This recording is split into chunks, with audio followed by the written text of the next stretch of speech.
এলিভেশনে click করার পরেই একটা এরকম পেজ খুলে যাবে। দেখুন সিলেক্ট ক্যাটাগরি, সাব ক্যাটাগরি, এরকম একটা পেজ খুলে যাবে। এইখানে নিচের দিকে নামিয়ে দেখবেন যে লেখা হয়ে আছে সাবসিটি, সাবসিটি রিলেটেড, PAHAL, এই সাবসিটি রিলেটেডে আপনারা ক্লিক করুন।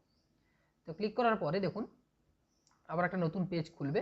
এই যে দেখুন sub category, subsidy not receive, Aadhaar link issue, Aadhaar card related issue, যার যেটা প্রবলেম, আমার সাবসিটি প্রবলেম, সাবসিটিতে ক্লিক করব। দেখুন এখানে আপনারা যেই মোবাইল নাম্বার দিয়ে রেজিস্ট্রেশন করেছেন সেই মোবাইল নাম্বার দিতে পারেন, LPG আইডিও দিতে পারেন। তো এখানে মোবাইল নাম্বার দিয়ে আমি সার্চ করব। ধরুন একটা মোবাইল নাম্বার দিয়ে যে আমার ভর্তুকি ঠিকঠাক আছে কিনা বা ঢুকছে কিনা, এখানে মোবাইল নাম্বারটা দিয়ে সার্চ করব।